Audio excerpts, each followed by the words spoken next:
안녕하십니까. 통박사 조병호입니다. 이 시간은 성경과 5대 제국의 이 페르시아 제국 부분인데요.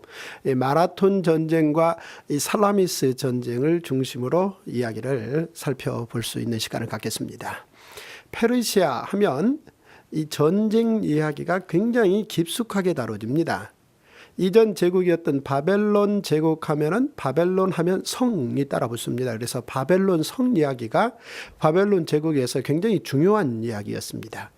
그런데 그 이후 등장한 이 페르시아 제국은 페르시아 하면 플러스 제국보다는 페르시아 하면 전쟁사가 유명합니다. 그 이유는 이 페르시아 제국이 그리스 도시국가와 3번에 걸쳐서 전쟁을 치렀는데 이 전쟁 이야기를 그리스의 역사학자 헤로도토스가 자세하게 책으로 남겼기 때문에 이후 페르시아는 전쟁과 관련해서 아주 밀접하게 다뤄지고 이야기되어지고 있다라고 생각하시면 되겠습니다.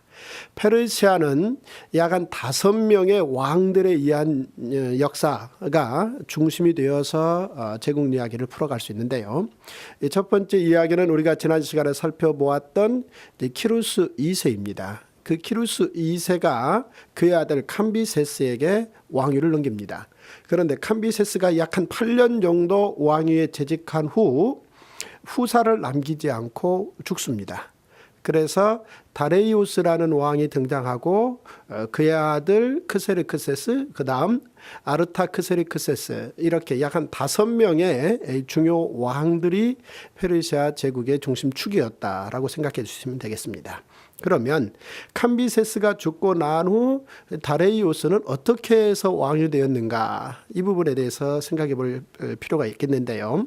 캄비세스가 이집트에 원정 간 적이 있는데 그때 그는 거기에서 결국은 돌아오지 못하고 죽습니다. 그런데 캄비세스는 이집트 원정을 떠나기 전에 실제 자기 동생을 죽였더랬는데 오히려 죽은 동생이 살아서 왕노릇 한다라는 이야기가 들려졌었죠. 이 일이 페르시아 전국을 발칵 뒤집어 놓습니다. 이런 상황에서 결국은 누군가에 의해서 캄비세스의 죽은 동생의 이름으로 왕이 거짓으로 세워지는 일이 있었는데요. 7명의 페르시아 장수들이 달려들어서 그 거짓 왕을 밝혀내고 처단합니다. 이런 상황에서 실질적으로 페르시아는 아직 정확하게 후계 교도가 결정되지 않는 상황에서 7명의 장수들이 모여서 의논을 합니다. 어떻게 갈 것인가? 어떻게 페르시아 왕을 세우는 게 좋을 것인가, 아니면 에게 너머에 있는 그리스의 도시국가들처럼 일종의 민주정치를 실행하는 게 좋을 것인가, 이런 부분을 놓고 많은 논의를 7명 중심으로 진행하다가 그러면 왕을 한 사람을 세우자라는 쪽으로 결론이 나는데, 이 7명 중에서 한 사람은 자기를 치외 복권 영역으로 대우해 줄 것을 전제하고 빠집니다. 그리고 6명이 협의해서 그중에 왕을 한 사람을 세우자라고 결정을 하게 되고, 그 방법에 있어서 모월 모시에 말을 타고 어느 지점까지 달려서 그 목적지에 이르렀을 때 말이 먼저 우는 말을 탄 사람을 왕으로 세우자, 이렇게 자기들끼리 합의를 한 것입니다. 자, 이 이야기를 이 다레이오스라는 장수가 자기 마부에게 건넵니다. 그러자 이 마부가 무슨 말을 하는 거니, 이제 주인께서는 그날 왕이 되실 것입니다 라고 말을 건넵니다. 이제 드디어 그날이 왔습니다. 6명이 말을 타고 목적지까지 달렸는데 목적지에 이르자 다레이오스의 말이 가장 먼저 빨리 히힝 이렇게 울었습니다. 그러므로 이제 그가 왕이 되었는데요. 그런데 이후에 다레이오스는 자기의 왕된 일과 관련해서 비석을 하나 세워서 자기 마부를 칭찬한 적이 있는데요. 그 비석의 내용인즉슨 자신은 마부와 말의 공로로 말미암아 공적으로 왕이 되었다라는 비석을 남겼는데요. 왜 그런 비석이 남았는 거니? 자기 마부가 상당히, 다리우스의 마부가 상당히 지혜롭고 똑똑한 사람인데요. 이 사람이 자기 주인이 경주에 탈 말을 미리 암컷과 수컷을 교미를 시킨 후 암컷의 소변을 받아서 그 최종 목적지에 그 소변을 가져다가 놓은 거죠. 뿌려 놓은 거죠. 그러자 그 말이 수컷 말이 달려가서 바로 그 소변 냄새를 맡고 가장 먼저 울어줬다는 것이죠.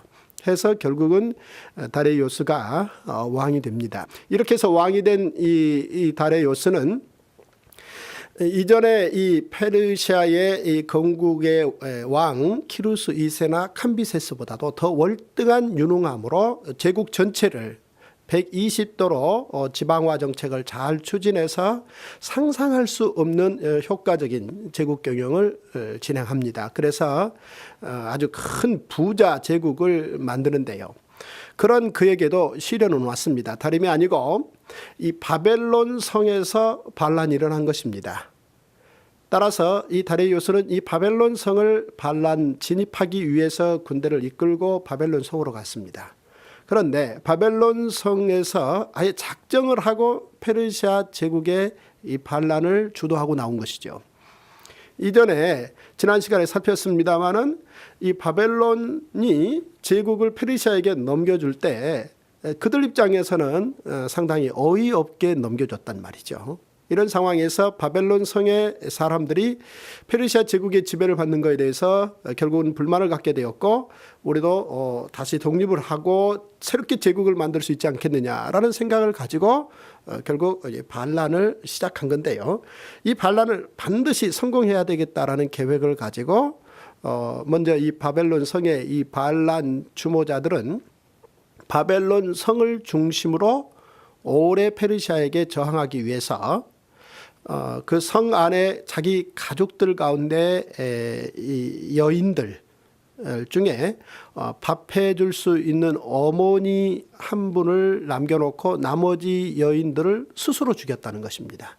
왜냐하면 이 페르시아와 바벨론 성 사이에 이 공성전과 수성전이 장기화될 상황에서 바벨론 성 안에 양식을 오래 더 남겨서 군인들의 그 저항의 힘으로 가져가겠다라는 계획으로 철저하게 다 계획적으로 이 바벨론의 이 저항이 시작된 것이죠. 이러니 아무리 다레이오스라 할지라도 군대를 이끌고 가서 바벨론 성 주변을 포위했는데 19개월이 지나가는데도 어떤 기미가 보이지 않는다는 것이죠. 오히려 이제 바벨론 성에서는 야유하면서 이 초롱성 바벨론을 점령한다라는 거, 우리의 반란을 진압한다라는 것은 불가능하다, 이런 야유를 계속적으로 보내는 거죠. 이런 상황에서 이 다레이오스가 하루는 깜짝 놀랄 만한 일이 있었습니다. 왜냐하면 자기 신하 중에 조피루스라는 신하가 있는데요. 이 친구가 이 두 귀가 잘려지고 코가 잘려지고 머리가 다 쥐어 뜯겨서 온 얼굴과 머리에 피가 낭자된 상황에서 나타난 겁니다. 이 다레이오스가 이거 어찌된 노릇이냐라고 조피루스에게 묻자 조피루스가 왕께서 이렇게 하신 일입니다. 다레이오스가 내가 언제 그랬느냐 그러면서 이제 조피루스가 계획을 말합니다. 제가 바벨론 성으로 들어갑니다. 들어가서 57일 후에 성문을 열겠습니다. 그날 성 가까이 오십시오. 이렇게 약속을 하고 조피루스가 바벨론 성 앞으로 갑니다. 가서 바벨론 성의 사람들을 바라보면서 울부짖습니다. 자신의 왕 다레이오스에게 자신이 이 바벨론 성을 진압하는 것은 불가능에 가깝다라고 조언을 하며 철수하자라고 말하자 자신의 왕 다레이오스가 자신을 이렇게까지 했다는 겁니다. 그러니까 너무 분이 나고 화가 나서 나는 이렇게 숨어서 도망 나왔다. 오히려 바벨론 편이 되어서 페르시아의 왕 다레이오스에게 어떤 식으로건 복수하고 싶으니 나를 받아주라. 이렇게 외치는 것이죠. 울부짖는 것입니다. 따라서 바벨론 성에서는 저 정도니 해서 성 안으로 넣어준 거죠. 이후 조피루스는 바벨론 군인들 일부를 이끌고 나가서 페르시아의 병사들과 몇 차례 걸쳐 싸웁니다. 이를테면 첫 번째 페르시아 병사들과 조피루스가 이끄는 바벨론 군인들 사이에 싸움이 생기는데 페르시아의 병사들 2,000명 정도를 죽여버립니다. 그리고 두세 차례 더 그런 일이 반복되는 것이죠. 그러자 바벨론 성에서는 조피루스를 아주 믿어주고 바벨론 성 전체 성을 총괄 책임질 수 있는 책임자를 세워주는 것이죠. 바로 그 책임자로 임명되고 며칠 있지 않아서 57일째 오히려 성문을 열어서 페르시아의 다리우스를 들어오게 한 것입니다. 그러므로 말미암아 바벨론의 반란은 여기에서 끝이 나게 되고 다시 페르시아의 다리우스가 바벨론 성을 들어온 상황에서 다리우스는 반란 주모자 3,000명을 색출해서 사로잡아서 말뚝으로 박아 죽입니다. 산채로. 그리고 그 큰 성 바벨론, 헤로도토스의 기록에 따를 것 같으면 90.16km라고 말씀드리지 않았습니까? 그 거대한 성 바벨론, 그리고 외벽과 내벽이 아주 두터워서 그 성 위로 사륜마차 2대가 다녀도 될 정도의 그 큰 성, 두껍고 아주 큰 그 성을 다 허물어 버립니다. 허물어 버리고 100개의 청동문은 다 떼어서 아예 녹여서 그냥 해체시키는, 이렇게까지 이 다레이오스는 이 바벨론 성을 충분히 해체시키고 파괴했다라고 볼 수 있겠습니다. 이런 다레이오스가 바벨론의 반란을 진압한 후 또 다른 크고 작은 반란 세력에게 시달리게 되는 것이죠. 당연한 거 아니겠습니까? 그래, 이번에는 이 에게 근처의 이 작은 지역에서 또 다른 작은 반란이 일어납니다. 따라서 이 반란을 진압하는데 그 에게 근처의 작은 도시국가의 반란이 그리스의 도시국가들과 연결되어 있다라는 사실을 발견하게 되는 것이죠. 따라서 페르시아의 다리우스는 오히려 이번에 그리스 전체 도시국가들을 점령해야 되겠다라는 계획을 가지고 드디어 전쟁을 준비합니다. 해서 대단한 규모로 전쟁을 준비해서 에게해를 건너는데 1차 페르시아 전쟁이라 일컬어지는 그 1차 전쟁은 다레이오스가 풍랑과 싸워서 져버립니다.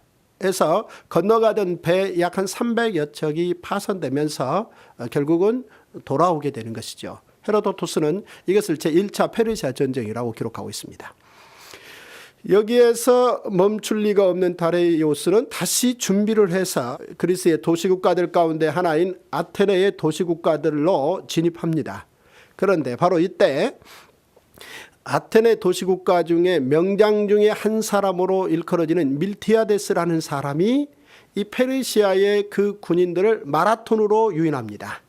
그래서 미리 마라톤에 10,000여 명도 되지 않는, 그러니까 약 한 9,000여 명이 넘는 이 아테네의 그리스 군사들을 데리고 가서 그 많은 페르시아 군인들과 전략을, 즉 지형적 조건을 잘 활용해서 전략을 짜서 약 한 15분 정도 싸우는데 놀랍게도 대승을 거둡니다. 그래서 물론 양쪽 다 피해가 있는데요. 이 아테네에서는 약 한 192명 정도가 죽습니다. 그런데 페르시아 쪽에서는 약 한 6,400여 명 정도가 죽습니다. 이런 상황을 다레이오스는 최종적으로 더 이상 이 전쟁을 진행하는 것은 계속해서 더 큰 실패가 올 것이다 라고 판단하고 돌아가게 됨으로 말미암아 제2차 페르시아 전쟁도 그리스 도시국가들의 승리로 끝나게 되는 것이죠. 그런데 바로 이때 이 마라톤에서 이 아테네 아덴까지 어느 한 병사가 이 기쁨의 소식을 전하기 위해서 달렸던 것이죠.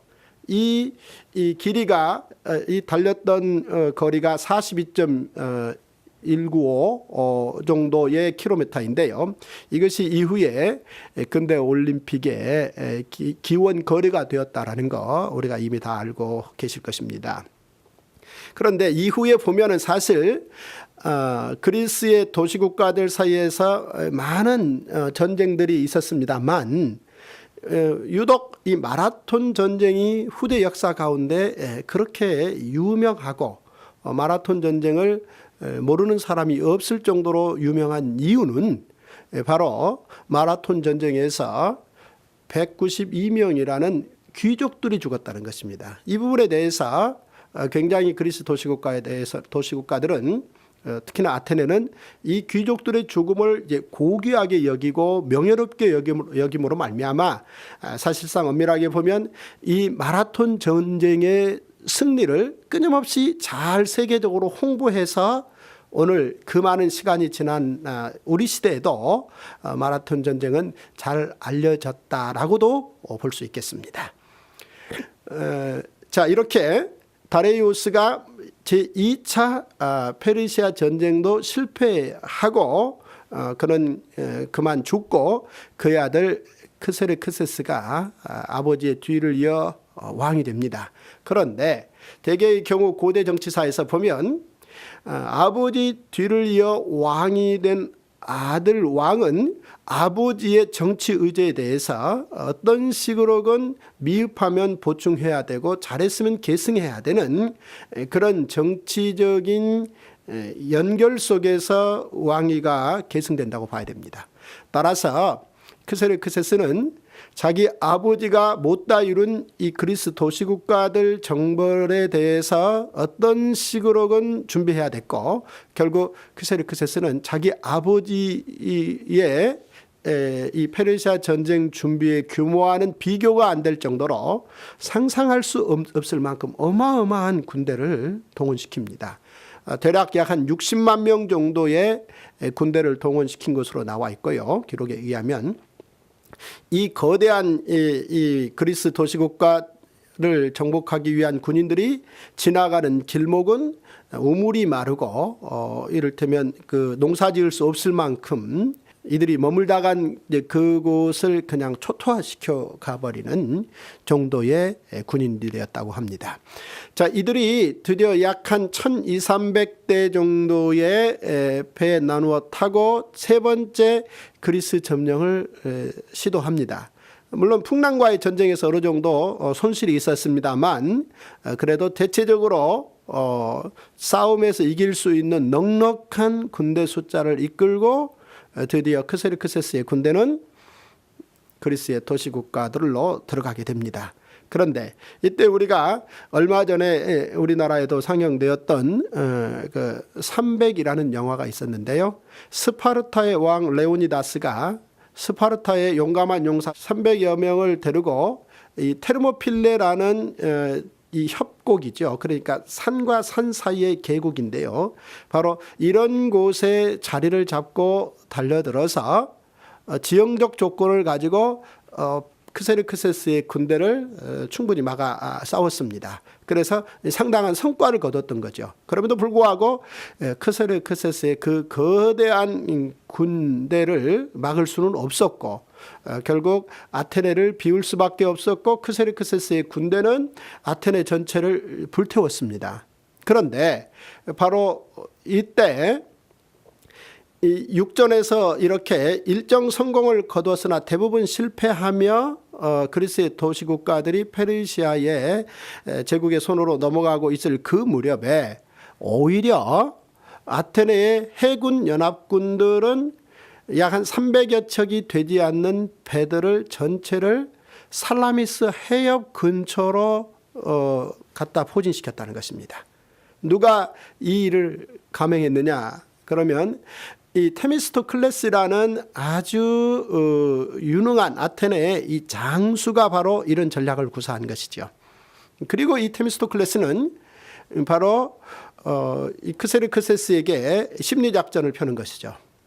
지금 우리가 살라미스 해협에 들어와 있는데 우리는 굉장히 지금 두려워하고 있고 전의를 상실하고 있다라는 이 거짓 정보를 흘리게 되자 아테네를 이미 정복하고 도시국가 전체의 이 정복에 대한 기설을 이미 다 잡았던 크세르크세스 입장에서는 여기까지 성공으로 멈추고 돌아가도 되는데 살라미스 해협에 있던 배들이 두려워하고 있다라는 이야기를 듣고 그곳으로 오히려 그러면 이번 기회에 가서 끝을 내는 게 좋겠다라고 생각을 하고 배를 이끌고 그쪽으로 가게 됩니다.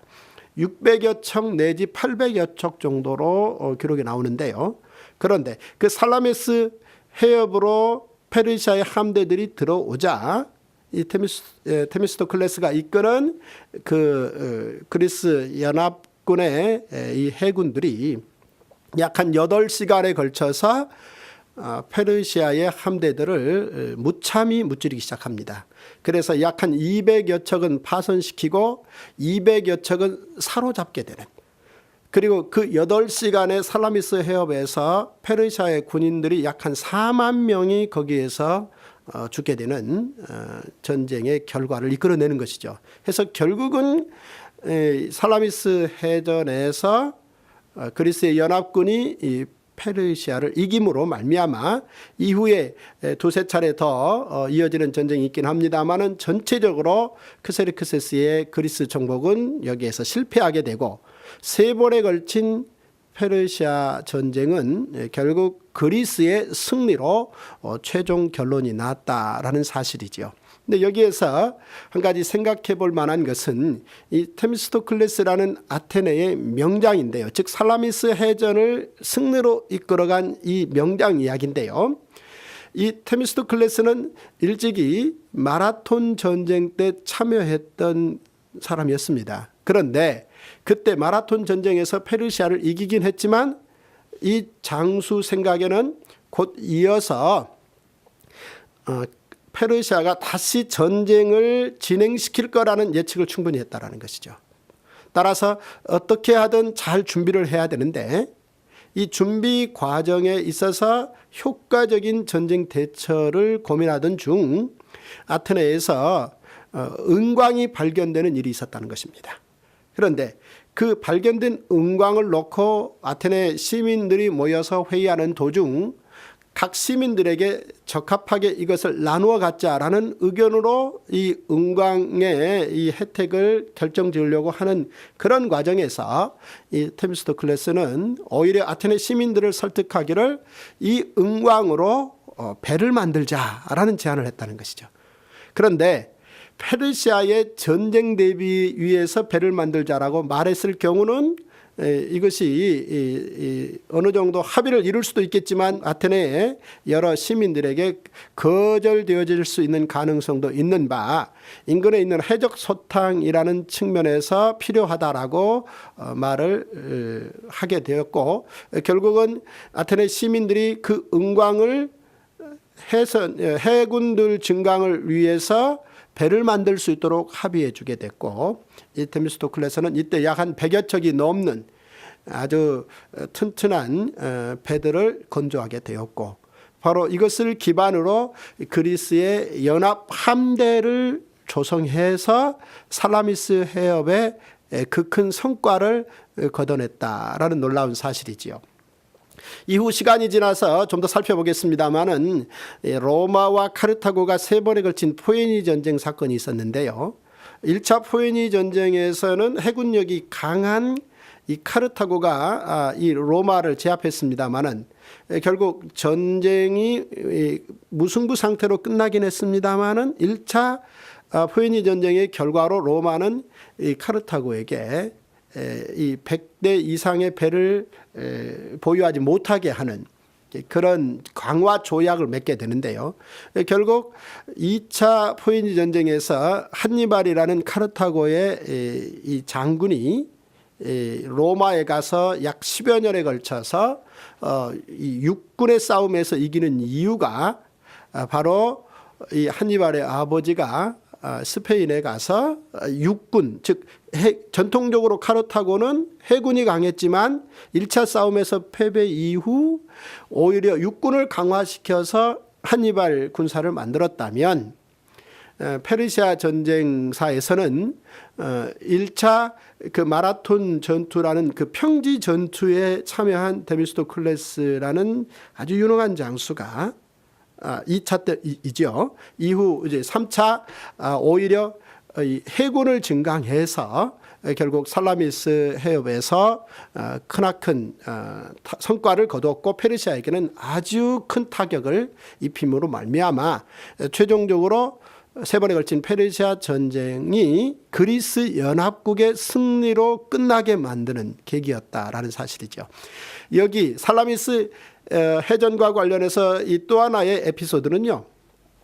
이 살라미스 해변 근처에 있는 가나안 어부들이 이 전쟁 뒤끝에서 이 파편된 배들의 이 파손된 배에서 흘러나오는 이 파편들과 그리고 병사들의 그 입고 있는 그 옷들을 통해서 이런저런 금부치들을 긁어 모아서 수백 명의 이 가난한 어부들이 백만장자가 되었다라는 말이 남아 있습니다. 이 페르시아 병사들은 전쟁을 나갈 때 이 주머니에 이 금부치 같은 걸 넣어 가지고 다니는 걸 좋아했다라는 기록도 있고요. 그만큼 페르시아 제국이 황금의 제국이었다. 시작할 때는 시장 하나 변변치 않은 가난한 나라로 시작했지만 제국을 이루어서 전쟁을 진행하는 도중 제국의 병사들은 이렇게 크나큰 이 부를 개인적으로든 국가적으로든 소유하는 페르시아 제국이었다라는 사실을 이제 보여주게 되는 것입니다.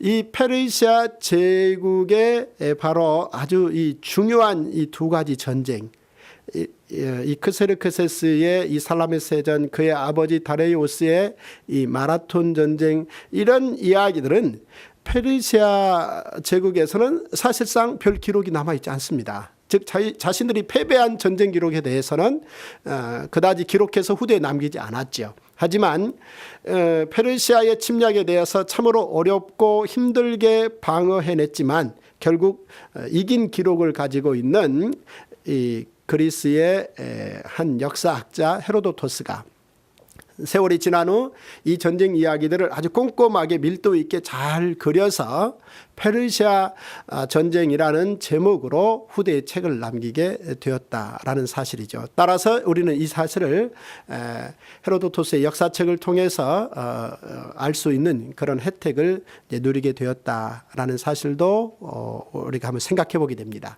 그런데 바로 이 페르시아 제국의 이 다레이오스 왕과 크세르크세스가 이 성경에 관련된 이야기들이 구약성경 후반부에 아주 잘 기록되어 나온다는 거죠. 먼저 이 다레이오스 왕과 이 성경과의 관계는 이 성전 재건축과 관련된 부분입니다. 성경에 보면 다윗과 솔로몬 때 이 성전을 예루살렘에 짓습니다. 그런데 이후 바벨론 제국이 예루살렘 성을 무너뜨리면서 예루살렘 성전까지 불태웠지 않습니까? 그런데 이후에 70여 년이 지나고 이 페르시아 제국이 등장하고 난 후 성전 재건을 허락하게 되며 귀한 명령을 내리면서 성전 건축과 관련해서 거기에 비용까지 다 국가가 분담할 테니 성전을 재건하라 라는 통치 명령을 내렸습니다. 그런데 수룹바벨과 여호수아라는 사람들이 중심이 되어서 예루살렘 성전을 건축하기 위한 많은 노력을 했습니다만 실질적으로 주변에 적지 않은 반대로 말미암아 이 성전 건축이 중단된 상태로 16년여 시간이 지났습니다. 그런데 이 같은 사실을 우여곡절 끝에 알게 된 바로 이 다레이오스, 즉 페르시아 전쟁의 마라톤 전쟁을 이끌었던 이 다레이오스 왕이 키루스 왕이 성전 건축하라는 조서를 내렸음에도 불구하고 아직도 그 왕의 명령대로 성전이 건축되지 않았다라는 사실을 알고 굉장히 강력한 이 명령을 다시 내리는, 따라서 그 명령의 내용을 볼 것 같으면 주변에 방해하는 사람들은 오히려 집에 이 대들보를 다 빼버리겠다. 그러니 신속히 시행하라 라는 명령을 내렸다라는 사실을 에스라서 책에서 기록되어 나옵니다. 따라서 그 명령도 있고 학계 스가랴 선지자의 촉구도 있고 해서 성전 재건이 신속히 진행되었다라는 기록이 있고요. 그 다음 이 크세르크세스, 즉 제3차 페르시아 전쟁을 주도했던 이 크세르크세스는 돌아와서 이 전쟁의 많은 후유증에도 불구하고 국가를 아주 건재시켰다는 것이죠. 이게 무슨 얘기입니까? 대개의 경우 보면은 이 전쟁이라는 것은 그 제국에 있어서 아주 획기적인 국가 정책 사업인지라 만약 전쟁에서 이기게 되면 그 성과가 제국의 발전으로 이어지지만 전쟁에서 지게 되면은 이 제국이 송두리째 흔들리게 되는 경우가 많습니다. 그런데도 놀랍게도 이 페르시아의 크세르크세스는 그 큰 전쟁에 즉 제3차 페르시아 전쟁에서 아주 대단히 졌습니다. 그렇게 돌아왔음에도 불구하고 이 왕권을 건재시키며 제국을 건재시켰다는 것이죠. 그만큼 페르시아 제국이 바로 놀라운 황금의 제국이었다라는 사실을 보여주는 대목인 것이죠. 그런데 바로 이 크세르크세스의 이 부인이 구약 성경의 한 권의 책인 에스더라는 책이 있는데요. 그 에스더 왕비의 남편이었다라는 사실을 이제 알 수 있게 되는 것이죠.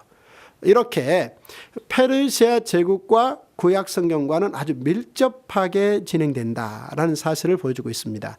이 페르시아 이 제국과 구약 성경의 후반부의 책들 7권과 아주 밀접한 관련이 있는데요. 우리가 이미 알고 있는 얘기입니다만은 다니엘서, 그 다음에 에스라, 학개, 스가랴, 에스더, 느헤미야, 말라기, 이 7권의 이 책들은 페르시아 제국과 굉장히 밀접한 관련이 있다라는 사실이고, 이렇게 세계 역사와 성경 역사를 통으로 본다라는 것은 우리가 성경을 이해하는 데 있어서 좀 더 포괄적으로 전체를 볼 수 있는, 그리고 성경을 통해서 세계 경영을 살필 수 있는 좋은 통찰을 제공한다라고 말씀드릴 수 있겠습니다.